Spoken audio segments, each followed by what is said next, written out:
CIR, CI, Virginie Baptiste, c'est à toi. Tu as 10 minutes maxi? Non. Essayer d'être... Tu vas tenir? Vous m'entendez là? Ouais, je crois qu'on l'entend. Est-ce qu'on entend Vous Virginie? ou Ouais.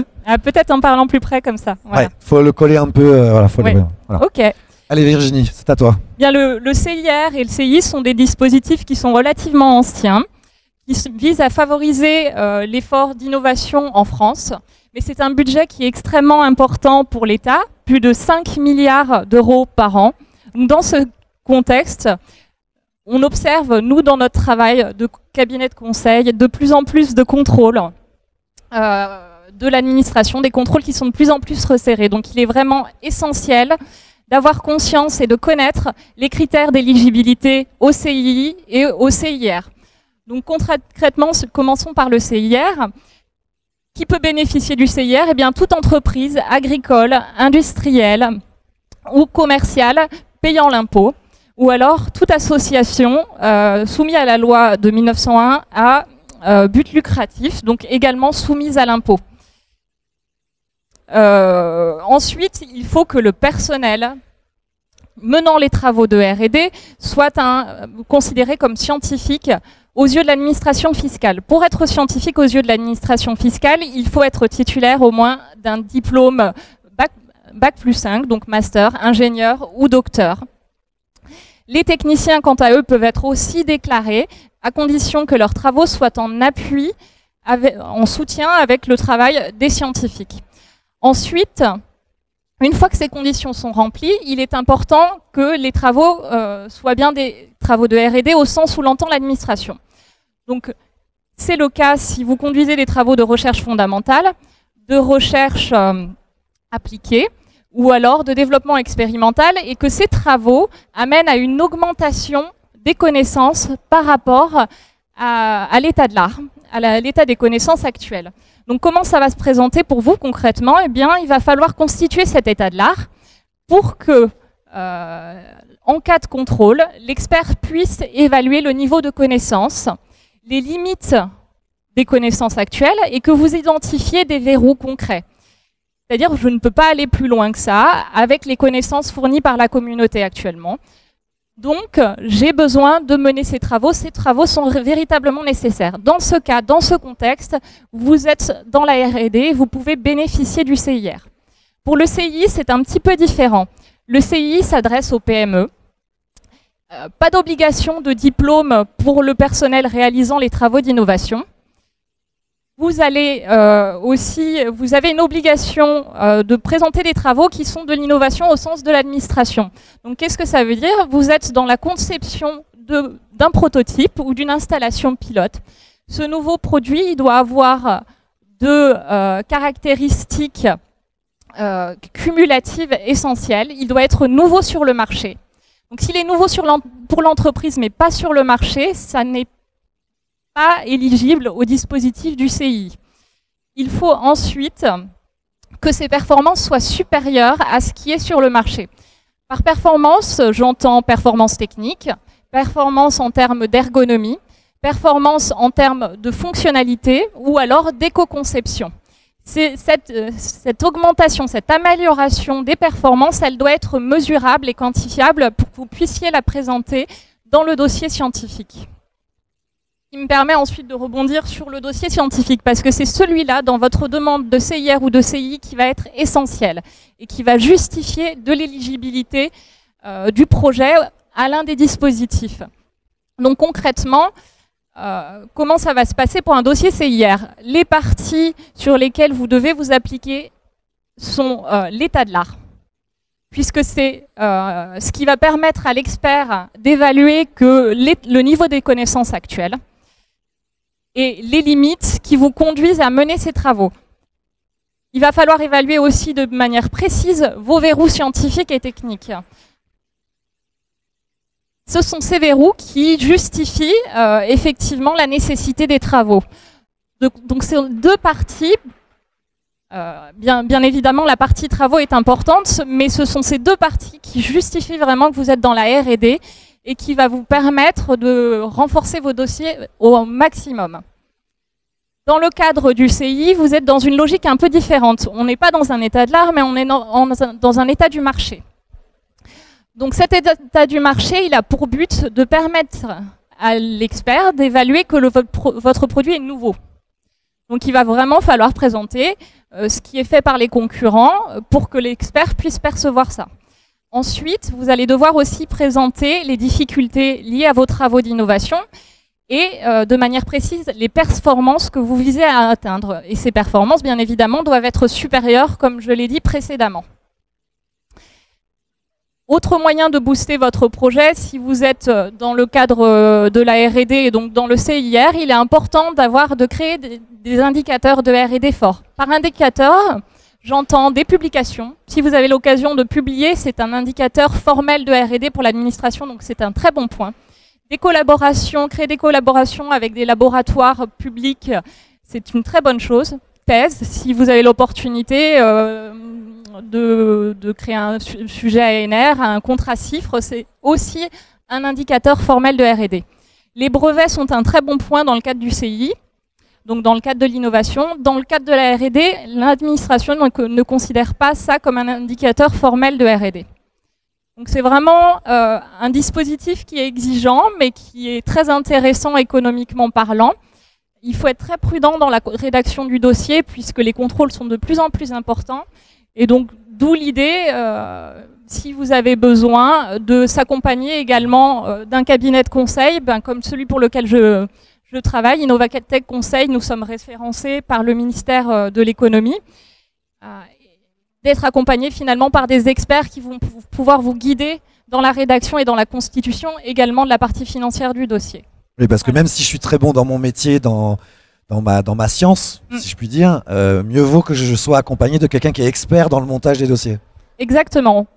L'idée, moi je fais partie de l'équipe scientifique, on travaille à chaque fois conjointement avec l'expert, puisque moi je suis experte, bon je suis docteur, j'avais une expertise qui était la mienne, mais le dossier auquel je vais être confrontée n'est pas forcément mon sujet d'expertise.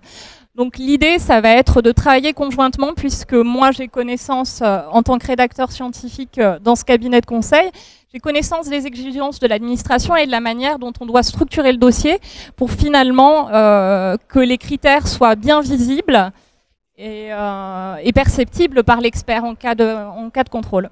Et pour finir, et de manière très triviale, ça me coûte combien d'être accompagné dans cette démarche? Je suis sûr que la réponse va être c'est impossible de le dire. Et je pense qu'on est quand même quelques-uns à se dire ouais, on veut bien se faire accompagner, mais combien ça va nous coûter? Oui, je vois des têtes qui... C'est variable. je sais que généralement les cabinets de conseil définissent un pourcentage de CIR. En fait, ça va être un montant du CIR qui est généralement d'un cabinet à un autre autour de 10 à 20% du montant du CIR, mais c'est variable et généralement négociable avec l'interlocuteur, le cabinet en question. Bon, le mieux c'est de venir te voir en fait. Oui, n'hésitez pas, on est juste là. Merci Virginie, donc vous l'avez compris, on peut la retrouver sur le stand jusqu'à la fin de l'après-midi, donc voilà, pour on peut venir prendre le temps de discuter avec toi, ça marche. Merci, on remercie Virginie. Et on passe à Romain, donc on change de sujet, quoique c'est toujours lié au financement de nos projets entrepreneuriaux.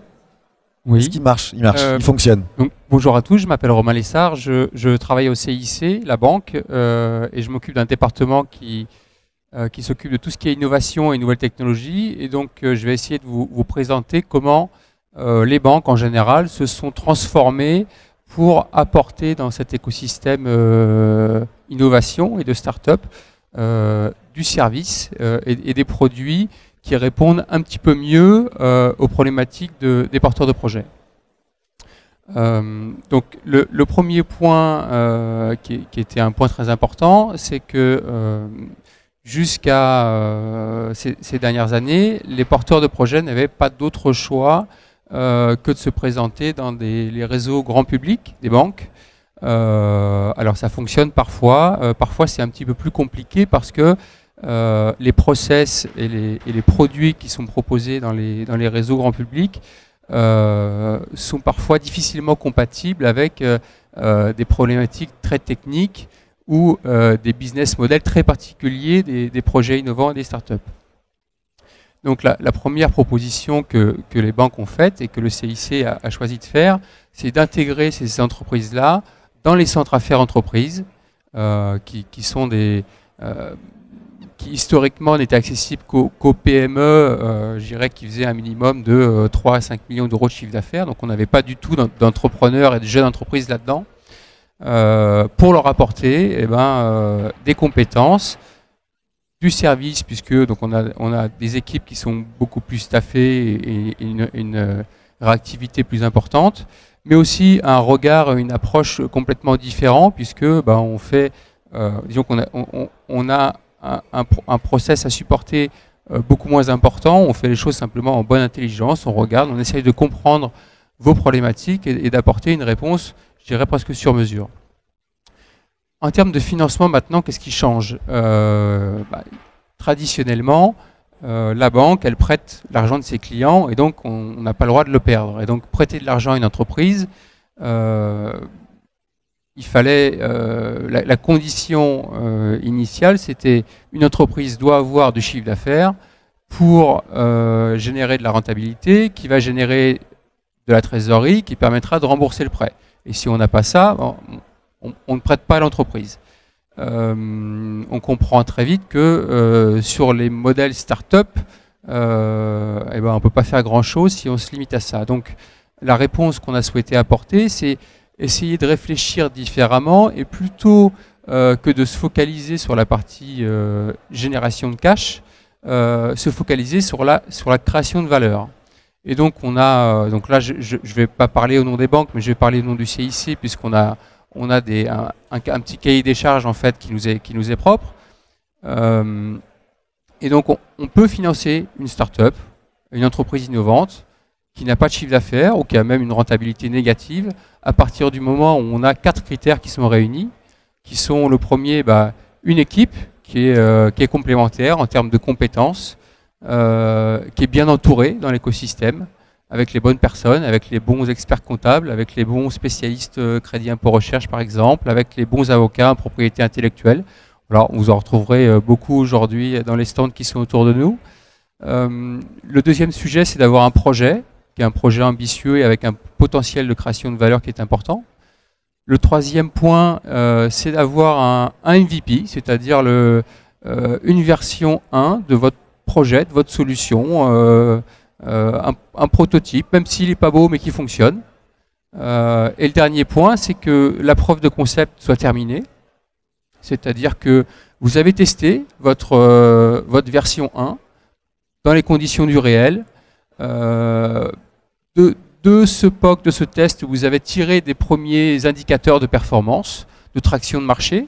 Et c'est ces indicateurs-là qui vont nous permettre de vérifier la création de valeur et donc de financer. Et donc en général, on a commencé au CIC à faire ses prêts en septembre l'année dernière, donc ça fait tout juste un an. On a dû faire une trentaine de dossiers et financer pas loin de 2,5 millions d'euros sur des tickets allant de 50 à 200 000 euros.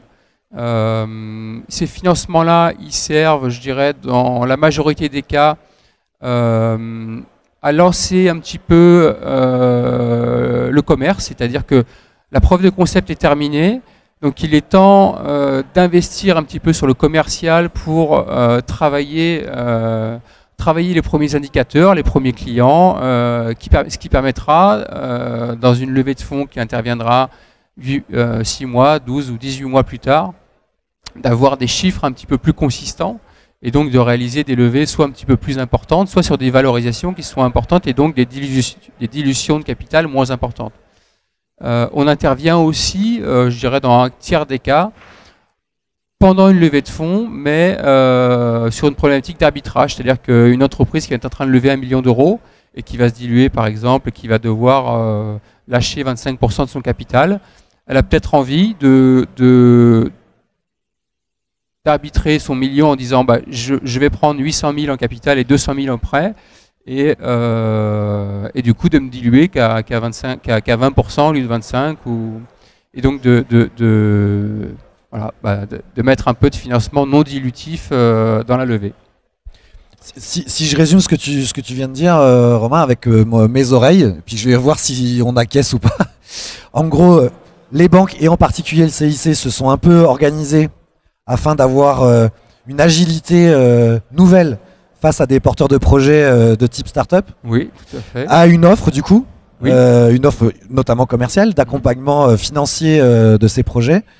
Que malgré tout, dans ce que j'ai entendu, mais c'est à toi de me dire si j'ai bien compris, il faut quand même avoir déjà un petit peu trouvé capacité à investir, parce que sortir un prototype, etc., il faut quand même avoir eu... Effectivement, on intervient, pas de zéro, quoi. On intervient plus tôt que ce qu'on savait faire avant, mais on n'est quand même pas... c'est quand même pas encore notre métier d'intervenir en phase d'idéation, c'est-à-dire tant qu'il n'y a pas de concret et qu'on est encore au stade du projet. Pour ça, il y a d'autres acteurs de financement qui sont là et qui sont présents. Et généralement, je vais vous donner un cas, je dirais le cas très général de un projet de start-up, 3 associés qui vont chacun mettre 10 000 € en capital, ce qui va faire une mise de départ de 30 000. Qui vont avec ça obtenir par exemple de BPI avec qui on travaille beaucoup et qui est un acteur incontournable de l'innovation, la bourse French Tech par exemple, qui va venir vous rajouter 30 000. Vous allez certainement discuter avec un réseau d'initiatives locales, le réseau Entreprendre, le PASSI, Aubagne dans la région. Enfin, il y en a quelques-uns comme ça et ces réseaux sont de plus en plus dynamiques, qui vont vous permettre d'obtenir des prêts d'honneur.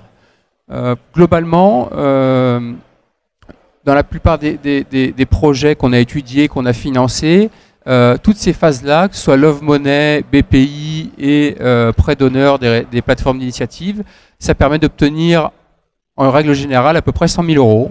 Ces 100 000 €, ils servent justement à créer le MVP, la version 1, et à réaliser le POC, la preuve de concept. Et puis nous, on prend le relais derrière une fois que tout ça a été réalisé. D'accord. Tu voulais nous parler aussi d'un totem ? Alors, je vais vous parler d'un totem. Juste avant, je vais profiter de l'intervention ici de Innovatech Conseil pour dire que il y a une deuxième solution de financement qu'on propose aux entreprises innovantes, qui est le financement du CIR. Qui existait par le biais de BPI et qui n'existe plus depuis 1 an et demi ou 2 ans peut-être. On a décidé au CIC de réfléchir un petit peu à la problématique de financement de CIR, et donc on a repris ces financements depuis janvier 2017, donc c'est tout récent aussi. Et voilà, on a beaucoup de dossiers en ce moment dans les tuyaux. On a un cahier des charges qui est de, le CIR, comme l'expliquait très bien ma voisine, c'est il faut être capable de vérifier l'état de l'art, et pour ça, il faut être du métier. Et donc nous, CIC, ce qu'on demande pour un financement, c'est d'avoir un audit d'un cabinet expert en CIR, comme Innovatech, comme Yoda Consulting aussi, qui travaille dans la région, qui sont les 2 acteurs de référence ici dans le secteur Provence. Okay. Donc, concernant le totem maintenant, donc on a créé le département innovation au CIC l'année dernière, ça fait 1 an. Au-delà de tout ce que je vous ai raconté, c'est-à-dire du positionnement différent et de ce qu'on pouvait apporter aux porteurs de projets, on souhaitait apporter à l'écosystème un outil qui soit très ouvert et qui soit un vrai outil et qui ait du sens pour l'écosystème. Et donc on a un bâtiment au CIC qui est en bas de la gare Saint-Charles. Quand vous descendez les escaliers, que vous allez vers la Canebière, il y a les allées Léon Gambetta. Donc on a un immeuble qui est là, qui fait 1500 mètres carrés. Et dans cet immeuble, on a prévu d'y créer la place de l'innovation. Et la place de l'innovation, qu'est-ce que c'est ? C'est donc un lieu totem. Il y a 6 niveaux, sur les 2 premiers niveaux qui seront dédiés à l'événementiel et au coworking. Il y a un niveau qui sera dédié aux écoles et à la formation. Il y a 3 niveaux qui seront de la pépinière de start-up. Et un dernier niveau qui sera dédié à l'open innovation, où se rencontreront les start-up et les PME, TI, grands groupes de notre région. Ce totem de l'innovation, CIC Place de l'Innovation, il sera en partenariat avec Marseille Innovation qui va gérer et piloter les niveaux 2, 3, 4, 5 et 6, voilà, puisque notre métier CIC, c'est d'être banquier et d'accompagner les entreprises sur des problématiques bancaires. Et sur la partie pépinière, formation et open innovation, on souhaitait s'adosser à un acteur de référence sur le territoire. Et voilà, Marseille Innovation fait ce métier-là très bien depuis plus de 25 ans. Et eux cherchaient aussi un lieu totem en centre-ville. Et donc la réunion s'est faite très naturellement l'année dernière. Voilà, donc ça fait 12 mois qu'on travaille sur le sujet, qui devient de plus en plus concret, puisque la livraison du bâtiment est attendue courant 2018. Il y a besoin d'être client CIC pour passer la porte de cet immeuble ou pas? Alors non, pas du tout. Ce qu'on souhaitait, c'est que le lieu soit très très ouvert.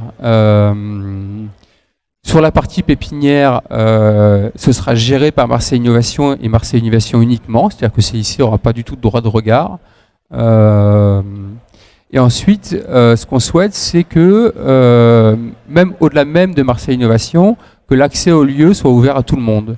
C'est-à-dire qu'une start-up parisienne qui a besoin de faire un rendez-vous à Marseille, elle puisse prendre le TGV, Gare Saint-Charles, en 2 minutes elle est arrivée, elle trouve une salle, du réseau, un écran, de la confidentialité, elle fait sa présentation, son rendez-vous commercial, peu importe ce qu'elle a à y faire, et elle rentre sur Paris dans la journée. L'idée, c'est que ce lieu devienne un lieu pilote pour que demain, dans toutes les grandes agglomérations de France, où on retrouve des sujets d'innovation, donc ça va être Lyon, Paris, Grenoble, Montpellier, Bordeaux, Lille, on retrouve une place de l'innovation et que nos startups de Marseille puissent demain aller à Paris trouver un lieu identique à celui-ci, très ouvert. Et potentiellement quelque part appartenir à un réseau aussi, alors du coup. Exactement. Si je fréquente l'immeuble des allées Léon Gambetta, je fais partie d'un réseau d'une certaine façon. Exactement. Et il y aura un outil qui s'appelle Startup Connect qui permettra en fait d'avoir une fiche startup. Et l'idée, c'est que toutes les places de l'innovation en France partagent ce réseau et puissent trouver des startups qui sont sur des briques en amont, en aval de votre techno, sur lesquels il pourrait y avoir des sujets de synergie ou il y a des sujets de start-up moléculaires qui sont très à la mode en ce moment, où des start-up s'agrègent entre elles pour partager du capital, mais du coup créer 1 + 1 = 3, voilà, créer de la valeur comme ça. Et donc c'est un outil qui permettra aux start-up de la France entière de se rencontrer plus facilement. Ok, on a hâte, je crois, de découvrir cet immeuble. Merci Romain. En tout cas, on peut le remercier aussi en l'applaudissant. Merci de nouveau à Virginie, merci à tous les deux. On les retrouve donc sur les stands. Romain aussi peut-être, ou il y a quelqu'un du CIC qu'on peut retrouver? On se balade dans le coin, voilà. On n'est pas loin. Voilà. Ok. De toute façon, on sait où vous trouvez dans l'absolu. Oui. Voilà. Et bien, on rend l'antenne avec cette fois-ci 20 minutes de retard. Et on accueille Samuel Masson, André Janoro et Patrick Siri pour parler ex-Marseille French Tech dans, je pense, 1 minute. Voilà, merci.